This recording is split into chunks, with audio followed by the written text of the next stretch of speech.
is breathing? Breathing is another word for ventilation, which means the exchange of air into the body and then through inhalation and then out of the body through exhalation. Is breathing so important to think about, not only in your day-to-day, but in life and when you're preparing for major events like athletic events, physical events such as childbirth, and just general recovery after exercise and mentally.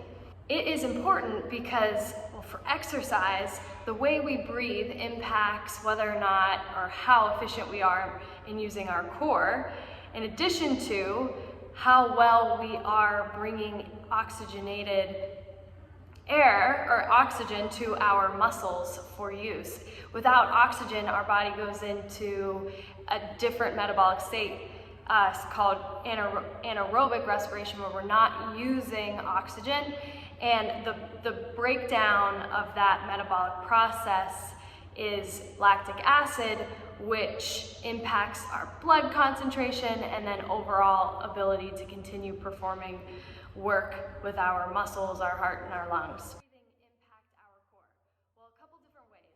Number one, when you breathe in an optimal way, you automatically tap into the deep core system. So the deep core system basically is the foundation that keeps our spine in an ideal position so that our arms and our legs can move efficiently and powerfully, as well as keeps our spine in an appropriate position when we encounter obstacles, whether those obstacles are anticipated, like we see a ball coming to us and we can adjust to catch it, or if we're walking and someone hits us on the side of our shoulder, the deep core helps keep our stability so that we don't fall over. The other reason breathing impacts our deep core is it helps us mobilize certain areas. So when we breathe diaphragmatically and use the whole diaphragm, what happens is the diaphragm starts from a dome shape and it flattens out into a stretch, or goes from a dome shape to a flat position. As it does that, as it flattens, the pelvic floor, which sits in the base of our pelvis or within our pelvis, starts essentially in a shortened position and then elongates to control our organs as they lower. And they lower because the diaphragm does this and then pushes them down. So when we breathe well, we are stretching or elongating our pelvic floor, and that's an area that a lot of people aren't aware of and therefore are either too short and strong, or too short and weak, or too long and weak, or just too long. And all of those cases are considered suboptimal, and we want the pelvic floor and the diaphragm to be able to elongate as long as it should and shorten as long as it should, and at the appropriate time. And breathing is a beautiful way and almost the easiest way to do that on a regular basis, so you don't have to spend a ton of time stretching the pelvic floor separately. Besides stretching the pelvic floor, we also get a stretch in our abdominal wall and our back wall. This is really important not only for inhalation, but then also we can add what's called an eccentric contraction to elongate our abdominals in the front when we're doing things like pushing to have a bowel movement, pushing to lift a heavy load, or pushing a baby out.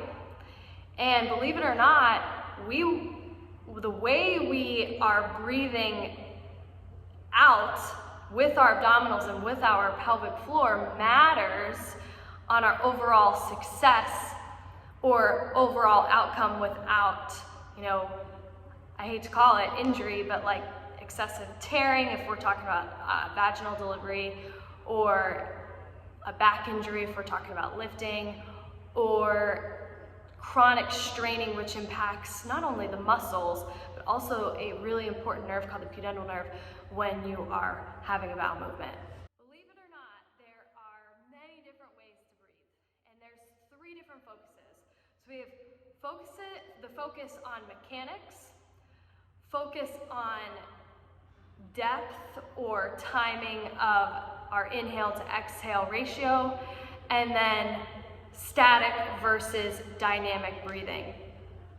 So let's focus on mechanics first. We have diaphragmatic breathing versus accessory breathing. And I'm going to go over how to do these in a later on. Diaphragmatic breathing is drastically different from accessory muscle breathing. Also with mechanics, we have breathing primarily in through your nose, out through your nose, or in through your nose, out through your mouth, one nostril versus two nostrils. Also, posture during breathing could influence mechanics. Now focus on depth or volume of breathing or timing of breathing. We're talking about how long our inhale is relative to how long our exhale is. And there's several different ways to approach that depending on your goal, but the standard that is taught, at least in medical programs, is normal, or the goal to get people at baseline is your exhale is twice the length of your inhale. You can extend that depending on your goal. Like, I incorporate various different times from inhale to exhale in my training, as for myself and then also for my patients and fitness clients. The more variation that you can incorporate in your day and your workouts, the better. In general, you want to have the ability to extend your exhale so that it's longer than your inhale. Even if you can't get to twice the length yet, but you want to work on being able to control your exhale so that it is longer than your inhale. Simple. Last focus is dynamic versus static. What do I mean by that? Well, we can make our training focus, whatever we're doing, by staying still, keeping our body still and working on holding postures and positions, or we can incorporate it into movements such as walking, running, squatting, any movement. We can time our inhale to be one part of a movement and the exhale to be another part of the movement, depending on how we want our core to function or how we want to change the difficulty of the movement.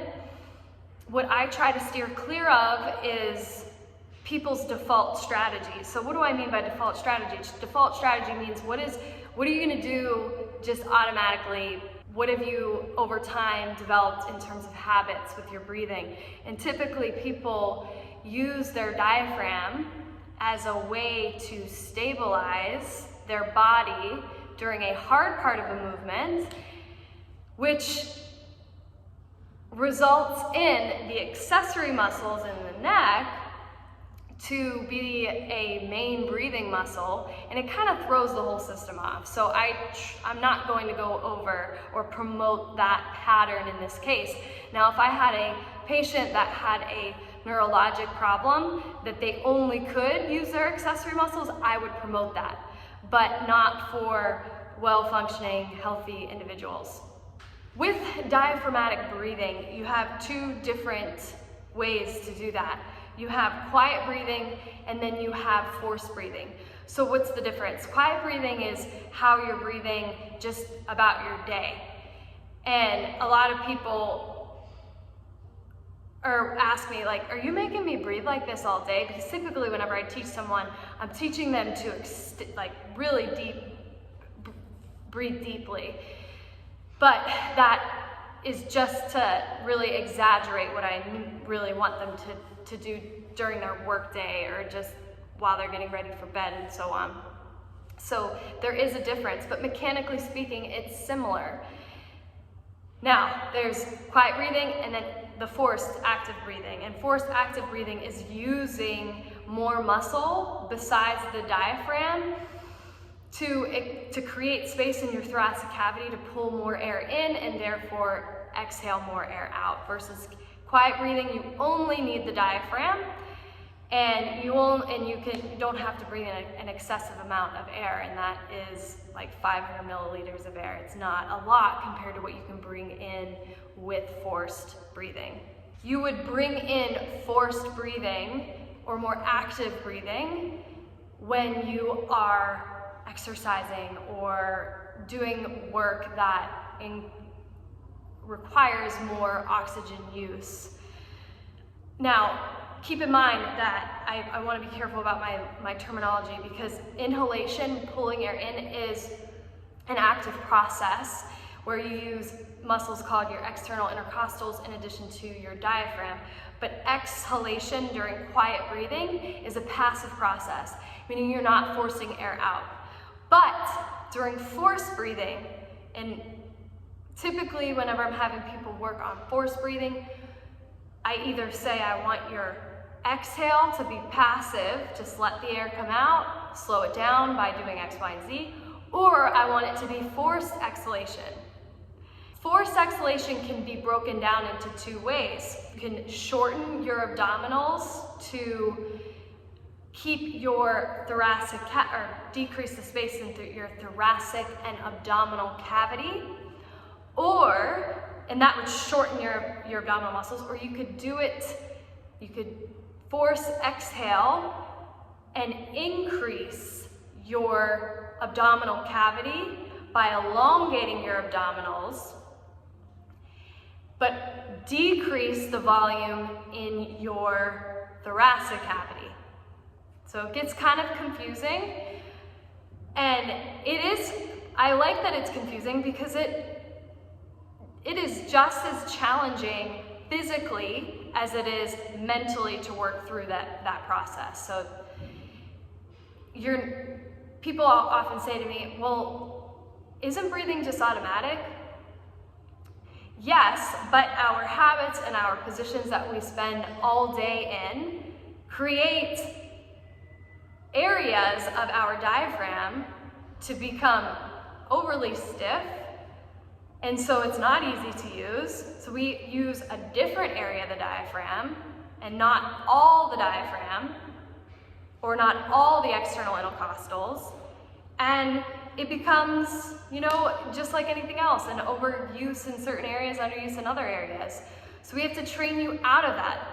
Breathing is a privilege, and if you can't breathe, you can't function, and recognize that while there are areas in our body that make it automatic, at least to keep us alive, keep our brain, our organs alive, that doesn't mean it's ideal for our musculoskeletal system, our muscles, our bones, and even our nervous system. The electrical supply to the areas, muscle tissue that would be involved if they weren't on vacation because of our posture, our positions, or habits. When we modify our positionings, whether it's through static or dynamic breathing programs, we can vary the difficulty by, let's say if we're doing a static position, it's going to be harder to breathe in a position where your arms are overhead versus your arms are resting on your legs and you're kind of leaned forward.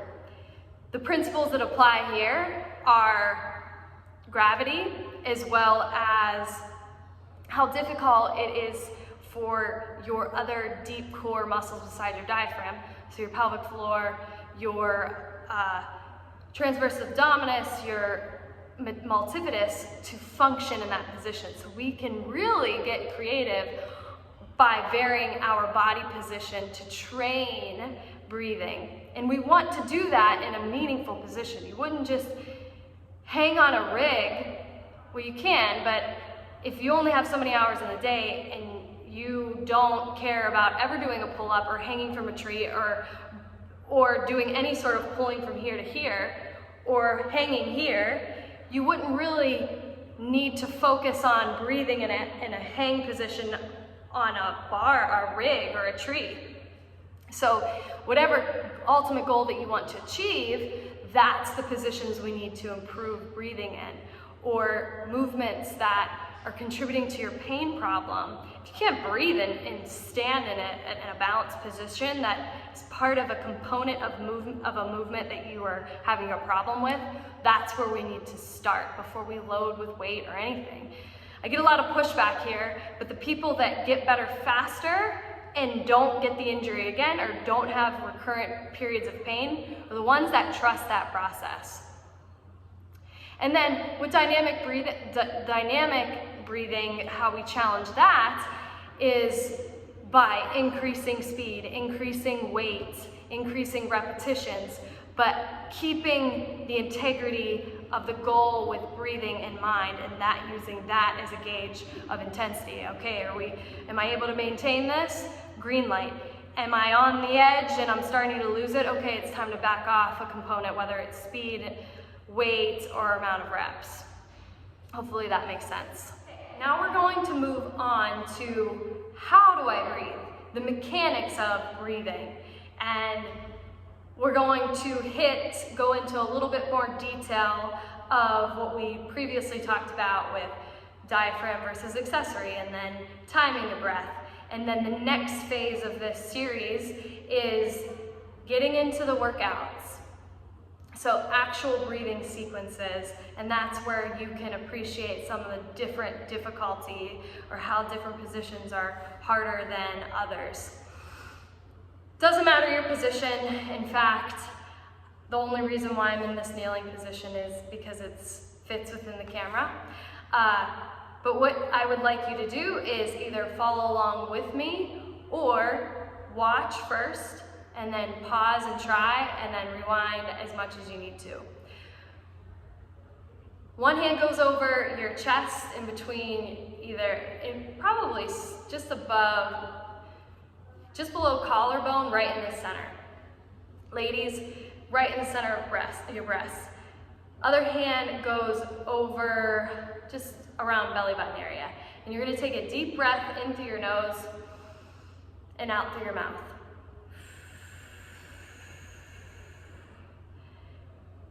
What I want you to first pay attention to is, what is your default pattern? Did you breathe? I told you the answer. I told you to breathe through your nose, but what if you breathe through your mouth, or would you breathe some other way? And then I want you to pay attention to what moved, and did it move at first? Did your hands move at the same time or at different times? So for me, I'm experienced, so this hand and this hand moved equally and at the same time. The next thing I want you to pay attention to is, how long did you breathe in, and was that shorter or longer than your exhale, and how did you exhale? So if you saw me, I exhaled through my mouth, but I could have exhaled through my nose.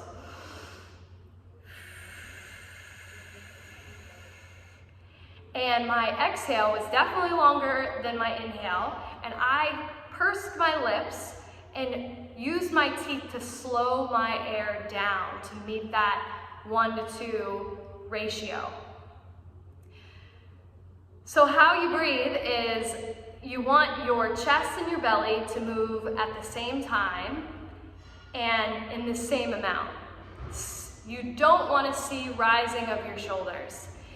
Second thing is, you want to make sure that your rib cage is also moving. So you have the back part of your rib cage, the front part of your rib cage, and the side. So I like to grab like this, and here's a side profile so you can see where my thumbs are, so I can get a sense of where is everything moving. And I'm going to take another deep breath.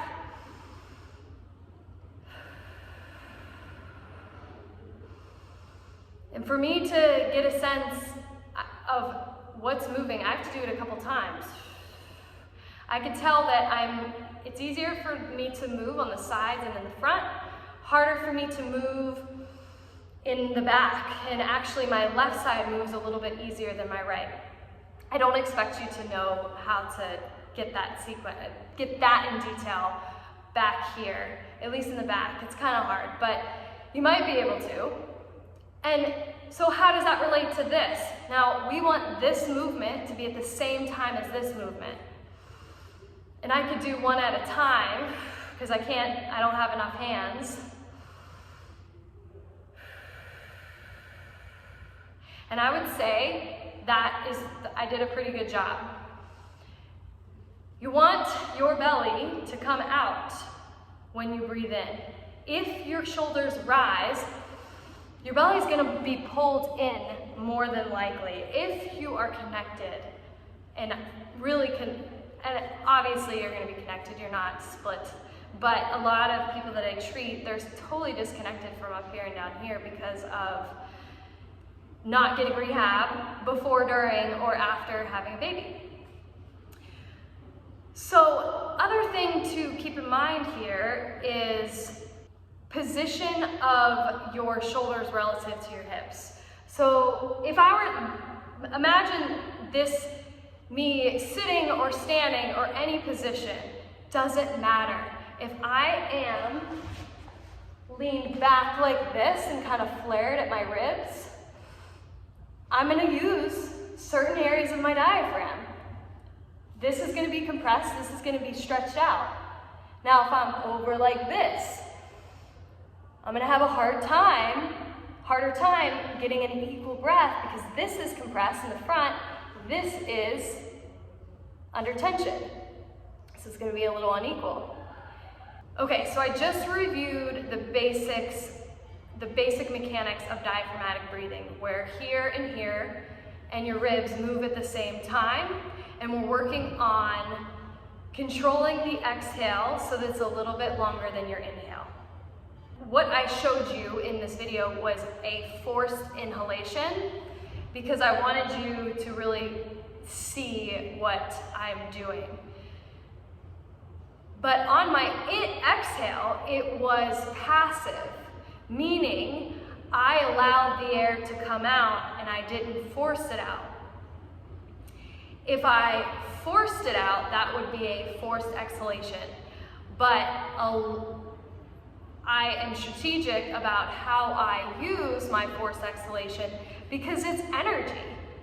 And we don't need to use excessive energy all the time, especially like if we're working out, we don't need to use energy with exhalation depending on what we're doing. Sometimes we do, but you get the idea. How is it passive? Well, we create, the way that our body in a breathing ventilation works is that it's based on a pressure system. When the pressure inside of the thoracic cage exceeds the pressure of the atmosphere, the atmospheric pressure, the areas of high pressure want to go to areas of low pressure. So it creates, that's what drives exhalation. If that doesn't make sense, don't worry about it. But just know that passive exhalation is where you are not forcing any air out. You've taken a good enough breath where it just wants to come out, and you can control the speed by changing the shape of your lips and adding friction with your teeth or your tongue. Now let's talk about how does this work with passive breathing. Well, everything works the same, you just don't take as deep of a breath. So when I take an easy breath,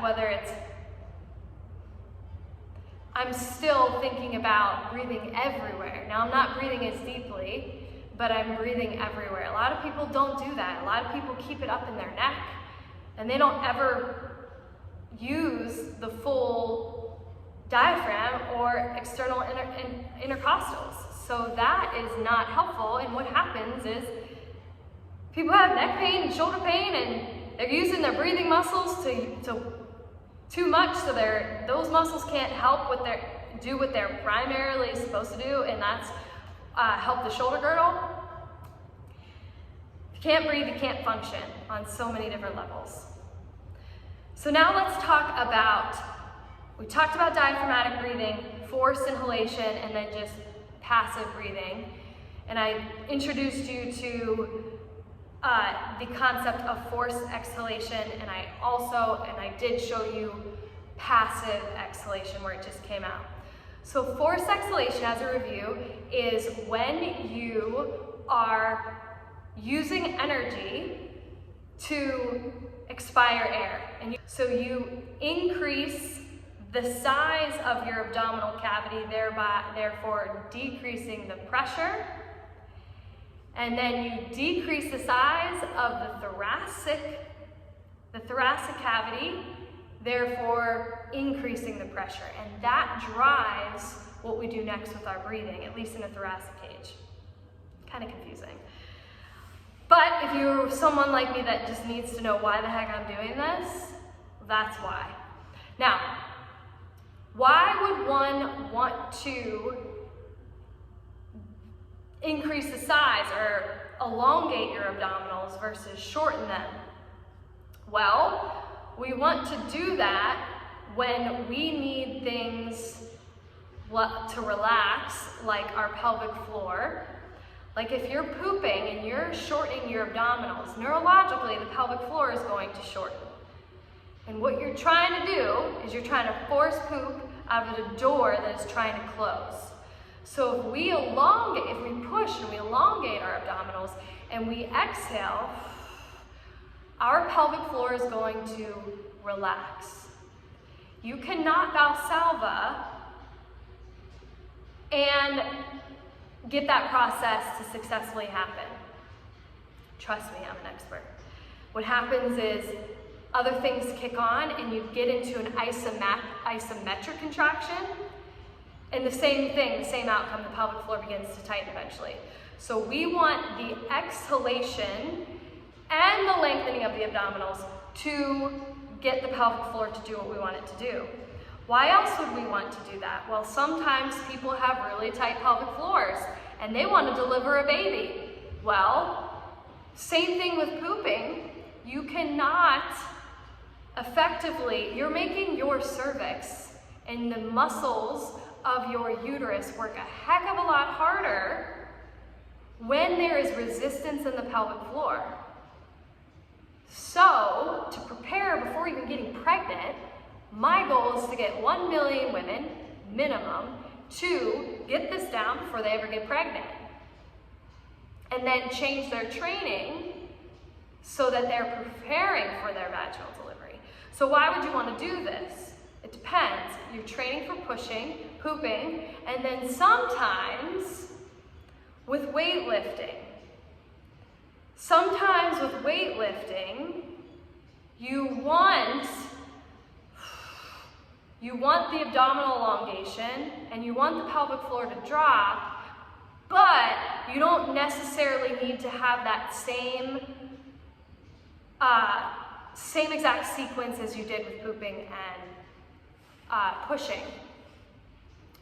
Why? Well, more than likely, if you have to push, the load is really heavy, probably 40% of your body weight. So let's say, like, if I'm back squatting and I am I weigh about 125 pounds and I have 160 pounds on my barbell. I may need to work on that. I'm gonna have to push, I'm gonna have to strain a bit. So at first, I'm going to, a little bit, because I know my pelvic floor is tighter, going to start pushing, but allowing my belly to expand, allowing my pelvic floor to drop a little bit, but then eventually I will close my throat to Valsalva so I have more power. But so I'm not Valsalva the whole time. Basically that means like holding my breath like that and closing my throat off. But I am at part of the way. So that is for experienced lifters, not novice lifters. A lot of people do this when they're rolling, when they're going upstairs, when they're picking stuff off the floor. They're doing what they're Valsalving, and they don't need to. So I'm trying to really break like the education barrier of how to do that, to brace differently. So that's for elongating. Now, why would we want to shorten?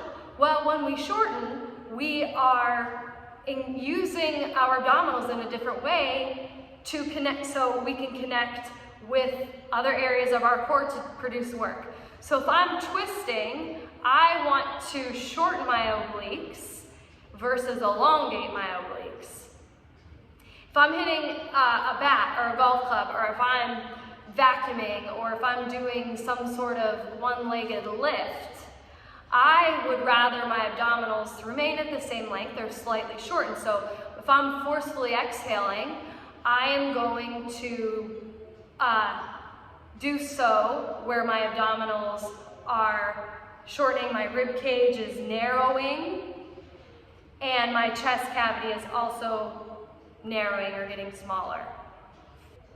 Not always the case, like if the whole goal is like mobility, then I change it up. But in general, that is what I mean by that. So really the elongating deal is for you guys, unless you're a really experienced lifter, which let's just talk personally so I know what your goal is. I'm telling you the right thing. I probably want to see how you need to push based on your stiffness from your diaphragm, back, spine, pelvic floor, because that matters individually, it's not the same, versus a cookie cutter. So takeaway here is focus on the pushing matters with pooping, it matters with massive lifting, and it matters with delivering a baby, pushing during a vaginal delivery if you even need to. And then shortening with exhaling and shortening your abdominals, belly narrows, rib cage narrows is typically the standard for when you want to twist or when you want to produce work, the harder part of the work. Like if I'm lifting my leg up and I'm laying down, typically I'm going to exhale. And then I may inhale on the way down, I may exhale on the way down, it just depends. So I'm gonna try to keep it simple, because I already made it really confusing. But just know that it gets a lot more complicated. However, you gotta get the foundations down, and I'm giving you the foundations. Now that you know how to inhale with a diaphragmatic breath, both passive or resting breathing or quiet breathing, and with forced inhalation, I am going to teach you how to forcefully exhale where your abdominals shorten, and then I will teach you how to do it where your abdominals lengthen. With this, with forceful exhalation, it's typically 9 times out of 10 combined with forced inhalation. Timing is often different. It's often closer to equal or a little bit longer or even shorter depending. So if you're forcefully exhaling as you throw, that's going to be fast, different. Versus if you're moving through a yoga flow sequence or something, that's going to be slower. And it might even be passive. So more often than not, your forced exhale with your belly shortening is going to be faster for fast movements. So what that looks like is, you can see my rib cage got more narrow, the contour of my muscles became apparent. Pretty easy. Now, for forceful exhalation where my belly's big, or getting big, that is tricky, it is hard, and it takes work. It takes practice. So a couple things. Gotta get a good inhale, and then what you're gonna do, put your hands on your belly. You're gonna exhale, and you're making your belly big. This is still an area that I need work. So once I reach a certain point, I'm like stuck, and then I start to tighten again. I feel my obliques kick in a shortening way, and that's on the sides of my hands here. I can feel that. You may not be able to tell the difference from a feel, but let me show you what happens to me, and maybe you could tell that way. So I'm gonna do it again. And then at that point, I start to kick in here. That's it, that's all I got. So basically, I want my belly to stay the same way at the end of my inhale. So where I get on the end of my inhale, I want to keep it there on my exhale. And it's okay if the length of your exhale isn't longer or a lot longer than your inhale. This is harder. The key thing is that you are keeping your throat open and you are not pushing, like straining in your abs. There's definitely a difference when you're allowing it to lengthen versus when you're straining. And it takes practice to get there. The second component is the pelvic floor component. So just because your abdominals are lengthening doesn't mean your pelvic floor is following. Again, it takes practice. So as I exhale and as I allow my pelvic or abdominals to lengthen, I have to focus also on letting my pelvic floor drop. So I'm thinking about like, okay, pelvic floor, stay quiet. And at first, that was really like a different sensation. I'm so used to staying guarded there. Some people may not be where I was, but that's me. So that takes focus practice. And that may not be an appropriate strategy for you depending on where your starting point. And that highlights the importance of having an exam to know where your baseline is. The final tip that I have for you with your forced exhalation is to make sure that your back doesn't arch as you are keeping your belly big. I may have showed me do it where my back was kind of arching. And that is because I need to focus and I have a hard time teaching and doing at this point of my abdominal lengthening journey with forced exhalation. So practice that. So as a wrap, I showed you how to exhale with your rib cage going from an expanded to a less expanded state or a narrow state, and your abdominals going from a inhale where your abdominals were lengthened and you were exhaling and maintaining that length. And at the end, I just talked about that pelvic floor drop, which if you don't know what that is, again, you need an exam.